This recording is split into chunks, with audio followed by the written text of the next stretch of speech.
Welcome to this episode of Eureka. We are going to have a very wonderful discussion with Professor Jayant Udgaonkar. He is the Director of Indian Institute of Science Education and Research in Pune. And we are going to discuss with him about his research work on protein folding and many other issues. Keep watching this episode, but before that, we are going to take a quick look at his brief profile. After the profile, this conversation will continue.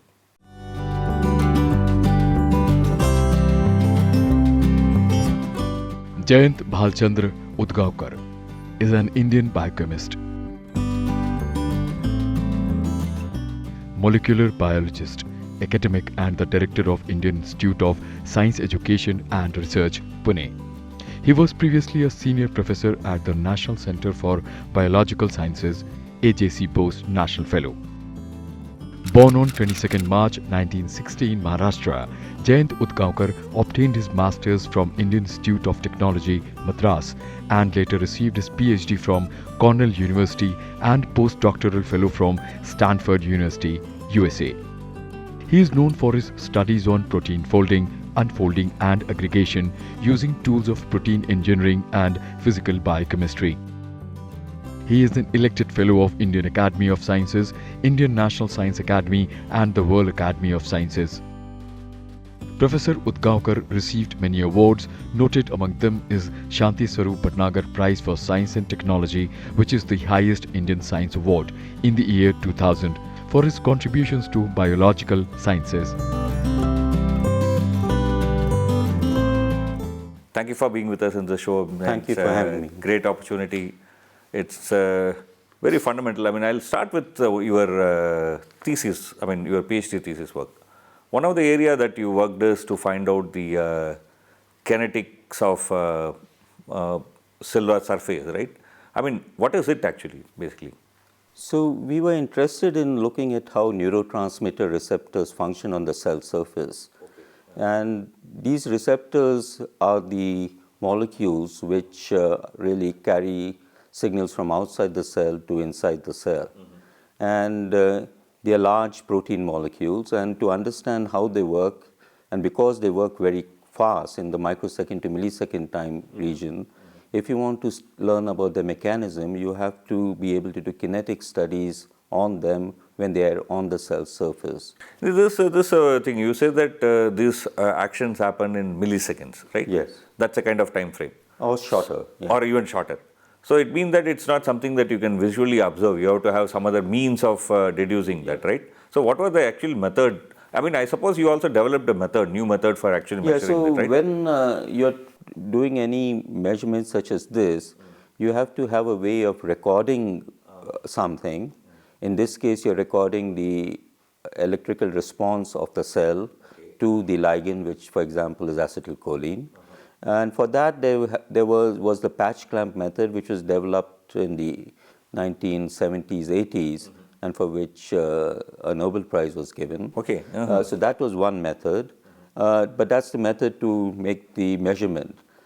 You then have to have a way of triggering the measurement, and that is the addition of the ligand acetylcholine. So you have to be, if you want to do a measurement in the millisecond time domain, you have to be able to add the ligand faster than that. Okay. And so what I did was develop two different methods for doing that. One is a flow method where ligand was flown over the cell using a special apparatus I built, so that every part of the cell saw the same ligand concentration at the same time. So if there's a cell like ligand comes and concentration is everywhere same, right? Yeah. So we had to learn a little bit of fluid dynamics for that, because there's always a little boundary unstirred layer around the cell. The second method was a method where you made what's called a caged acetylcholine. So you have a version of acetylcholine which is inactive because it's been caged. A chemical moiety has been added to it, and you can break off this cage by hitting your solution with light. And there's a photochemical reaction in which the acetylcholine separates out from the cage, and it's like adding acetylcholine instantaneously, because the photochemical reaction is finished within a few nanoseconds. Okay, okay. So this way, I mean, you actually measure how the kinetics of this interaction took place. That was your PhD work, right? After that, you joined TAFR and then started to work on protein. No, I first went to do my postdoc. So I did my PhD at Cornell and I moved to Stanford for my postdoc. I moved into the field of protein folding then, mainly because from my PhD work I realized it was important to really know how to learn protein chemistry. Okay, this is where I want to ask one question. I mean, protein would be something like the third step from DNA. Yes. Yeah. So what are these three steps? What will be the first step? What will be the second step? What will be the third step? So you go from DNA to RNA, from RNA to protein sequence, and then the protein sequence has to fold into a structure which gives the protein function. So the third step is the protein folding step. And it's the third. So that's a process of life in every cell, so right? it's Every really- cell's function actually is, this stream is what is controlling Yes, that, because right? every function in your body, every function in your cell is really driven and carried out by proteins. And proteins, every protein has a distinct function, and every protein has a distinct function because it has a distinct shape or distinct structure. And it's a structure, the unique structure of every protein that gives it its function. So you are talking about protein folding. You are saying that you are also explaining that how from DNA the RNA is formed, the RNAs produce protein, and then the protein starts folding, right? Yes. So when does it fold? Is it folding after some time, or the moment it is produced, or it chooses to fold depending on whether it is acting or not acting? When does the folding actually happen? Well, as you know, the protein chain is synthesized on the ribosome. And it comes out of a tunnel in the ribosome structure. And so you have this necklace coming out, with the beads of the necklace coming out one at a time. And it starts forming structures, as it's coming out. But to form the functional structure, you need the entire sequence of the protein chain to come out. So you use the word like a bead. So one can, for example, use the analogy of a necklace with the different colored beads to kind of understand the protein, right? Yeah. So what are those beads? So the beads, so the protein is a polymer chain. A polymer chain has monomeric units connected to each other. In the case of a protein, the monomeric units are what are called amino acids. Now there are 20 different types of amino acids which differ in their chemical properties. So you can think of this chain having beads of 20 different colors, each color corresponding to a specific amino acid. And it's the sequence of colored beads, or the sequence of amino acid residues in this chain, which determines how the protein chain is going to fold. This is a spontaneous process. It's driven completely by the interactions which form between the beads or between the amino acids in the chain. And that process can be very, very fast, in the microsecond to millisecond to second, and sometimes tens of seconds time domain. Yeah. So what was your work on protein folding? What are the kinds of questions that you were asking when you entered into this area? This is a very interesting chemical phenomenon. So there are two aspects to my career. One was my postdoctoral work, and the next was my own independent work in my own laboratory at the Tata Institute of Fundamental Research. So one of the reasons I switched to doing protein folding for my postdoctoral work was the project that I had the opportunity to do.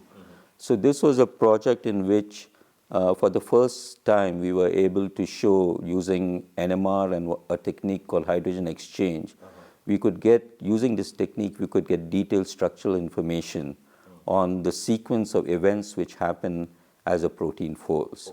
So that was really, if I may so, something which legitimized the existence of what are called folding intermediates. These are structures intermediate between a completely unstructured chain and a folded functional protein. Okay. So when the intermediate stages in the folding. Yes. So if you want to find out how a protein is folding and why it's folding in a particular way, you have to first determine what is happening. And that methodology which I developed as a postdoctoral fellow was the methodology which really, for the first time, allowed that to be determined. Now, once I started my own lab, we worked over the last 30 years on many different aspects of the folding problem. So one aspect which we have made a significant contribution to is the question of whether there are multiple ways of a protein to fold. Okay. There was a well-known paper published in the 1980s which likened the protein folding reaction to assembly of a jigsaw puzzle. So you all know that a jigsaw puzzle has one complete structure. There's only one solved puzzle. But when you start to assemble a jigsaw puzzle, you can start anywhere in the puzzle.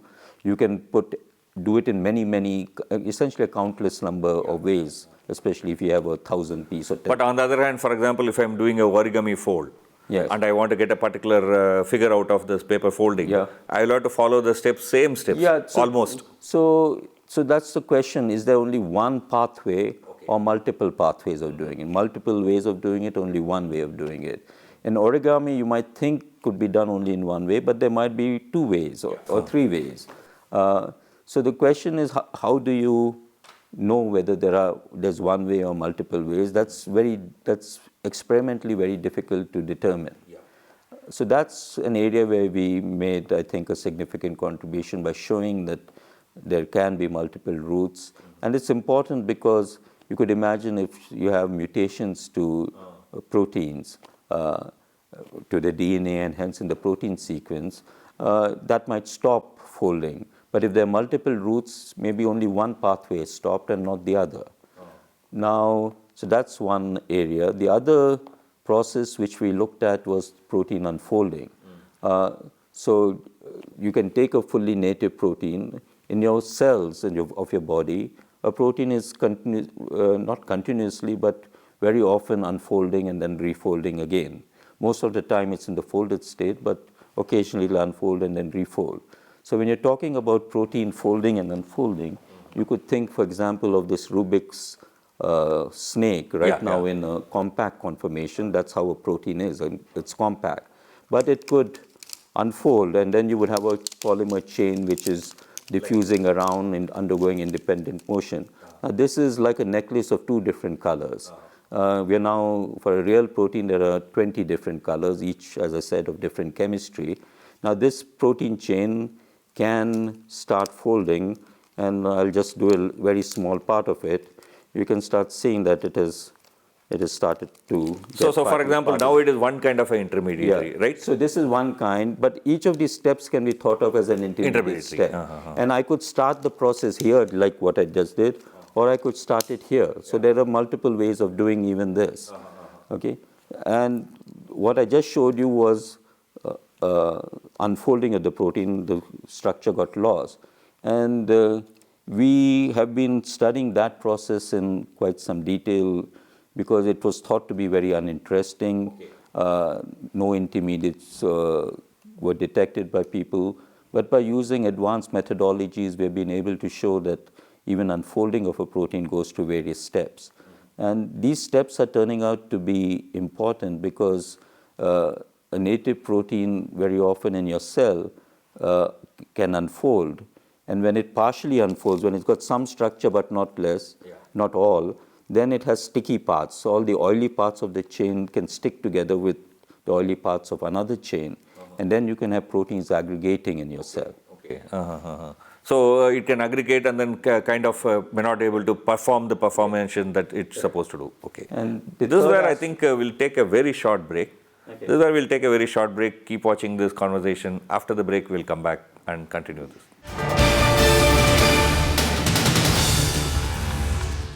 Welcome back to Eureka. We're having a very wonderful conversation with Dr. Jayant Udgaonkar. Before the break, you were talking about this unfolded one. Sometimes if they are in particular intermediary, can coagulate and aggregate. Yes. And what kind of effect it can cause? So protein aggregation normally it probably happens all the time in your cells. But the cells have quality control machineries, literally machines, which can get rid of these aggregated structures. But very often, and especially as you get older, the quality control machinery is not as efficient as it was, and these aggregates remain.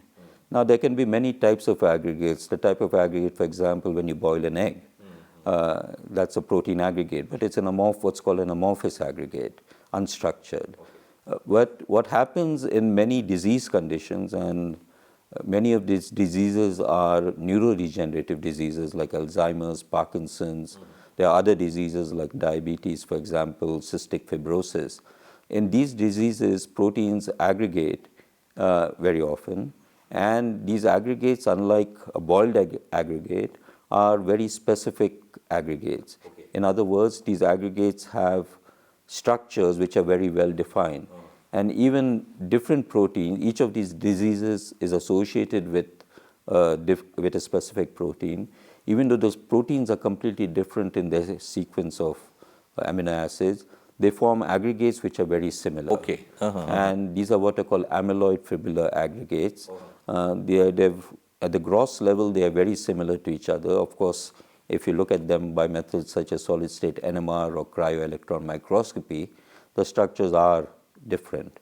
But these are aggregates which will form in your brain, and the symptoms of the disease are associated with the aggregates which are seen in the brain. What are, for example, called amyloid plaques in Alzheimer's disease, or Lewy bodies in Parkinson's disease are nothing but aggregates of specific proteins in the brain. And that are formed because in the partially folded stage, that is intermediaries, they start coagulating. So it's what normally happens is some partially folded form of the specific protein will start aggregating. And what we have been looking at in the last few years is to try and identify which is that specific partially structured form which aggregates. Because if you can find that, then by preventing that form, preventing that structure forming, you can perhaps prevent the disease. Or arrest the degeneration further. Yeah. I mean, something we can. Yeah. That's, I think, a very interesting point. We had a very quick snap out of your research work. Now, you are a director of this institute, Indian Institute of Science Education and Research. It's not a very old institute. Yes. And it's differently modeled from other institutes. Here, right from the day one, the students enter into research, right? Yes. So can you quickly describe what is the uniqueness of this institute? Well, the uniqueness is really the emphasis on two types of learning. So unlike any normal college or university, students here, perhaps not from day one, but very soon after joining, will be engaged in carrying out research projects. Now, when you carry out a research project, you're looking very often at things which have not been solved before.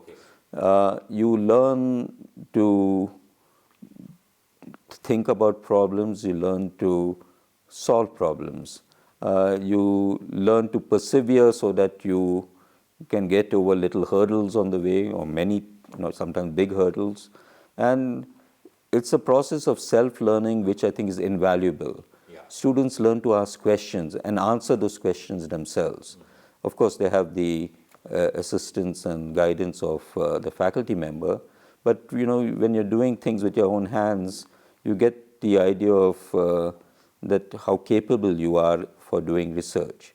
Research has many ups and downs, and it's important that very early on a student get to know whether they're made out for a research career or not. And to learn how to persevere is really perhaps the most important criterion for becoming a successful researcher. Okay, that's an interesting point. Now that you've taken the leadership of this institute, what do you have as plans? Anything new that you are looking at in this institute? Well, we are starting several new activities. One new activity is we want to develop a program in data science. Data science not from the perspective of engineering or computer science, but data science from the perspective of students being able to tackle problems in other branches of science. For example, in physics and in chemistry and in biology. There are many very large data projects in all these sciences, and students have to be able to understand that data, and using methods of artificial intelligence and machine learning and what's called deep learning, about which I know very little. But it's something very important for students to learn. So that's one aspect which we are going to be concentrating on in the coming year. The other change which I am very keen on is really developing a good humanities program here. Now, what I find and I found over many years is that science students tend to be far too focused. They can work on very precisely defined projects, but very often they're not able to connect one idea to another idea. I think humanities students very often, because they're trained to analyze different types of writings, different types of thinking, are able to connect ideas together, link ideas together much better than science students. And I think many science students don't realize that humanities are important, but it's something which I think is important, and several of my colleagues think is important. And then that's one area that you're so that's something which we would really like more of in ISER. See, both your mother and father are illustrious academicians. Your mother was a historian and your father with TAFR, and later he was also heading Homi Bhabha Center for Science Education. He was also interested in science education. As a child with them, what was your kind of experience? What was the kind of ambience that you had? Well, of course, it was an academic ambience. My father worked tremendously hard. I still have not been able to reach that level of effort. And it's something which is, I think, affects, but it influences you when you're growing up. You see the necessity of working hard. So that was very important. We had a house full of books. So the one thing which my parents never ever said no to was to buy a new book. They would be taking me to bookshops, and we had a very large collection of books, and I read many of them.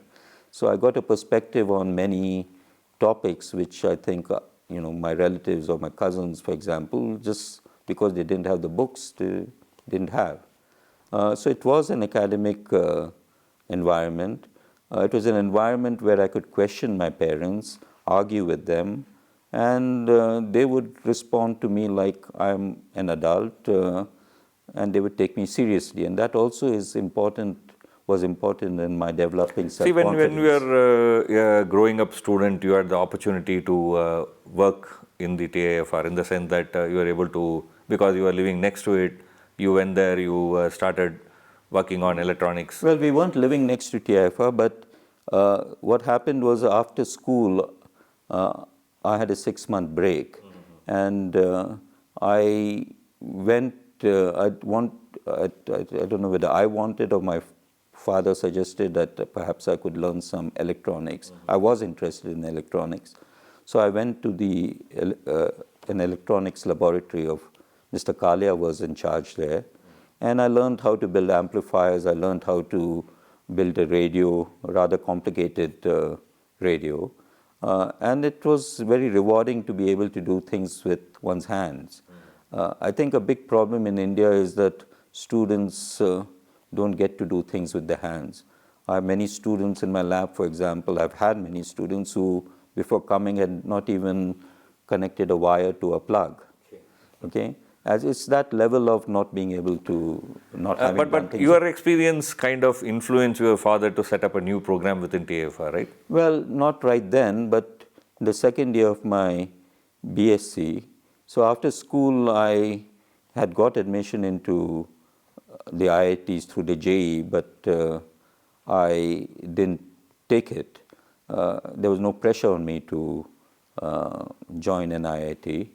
I remember my father just asking me very casually, so are you sure you don't want to join? I said no.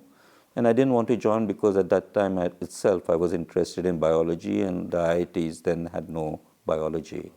So I joined a college, and in the second year of my college, that vacation after the second year, I did a project with Professor Maitra at the Tata Institute of Fundamental Research on yeast biology. And that's where I got my first exposure to research, my first flavor of research, my first experience of failure in research. And that's when I decided I wanted to do research. And that's really, decided my future for me. And that impacted your father? Well, he saw the effect it had on me. He may have been wondering, what am I going to finally end up doing? Okay. But he saw the good effect it had on me, and he thought that it shouldn't be just someone privileged like me because of my family connection having the opportunity to do these type of projects. So the next year he started this visiting scientist research program at the Tata Institute, which has been running ever since for the last 40 years. So that's very interesting that your father, looking at the way, for example, this kind of interaction, set up a program in TIFR. What about some such programs in IISER? Well, we have summer students coming every year to IISER. It's very similar to the program at TIFR. So they come, and we have a more formal program, and I think we have also students who just come, who approach a faculty member, through email, and they decide that the student can come and spend the summer working on a specific project. So that has now become quite common all over the country. Undergraduate students or master's students come to specific labs and do projects during summer. And I think the Tata Institute 40 years ago was perhaps the first university or institute to start that. And now it's become very common. So students, when they actually apply for a PhD, very often have had some research experience before coming. That's, I think, a very important point, and that's one kind of a takeaway for our viewers also. If you are in your bachelor's or master's, and if you would like to have some kind of a exposure to research, how actually research happens, institute like IISER and other institutes or program, you can use it. And for want of time, we need to end this conversation. Thank you for being in the show. It was a very wonderful conversation. With this, we'll end this episode. Keep watching Eureka. We'll come back with another interesting conversation next week, same time.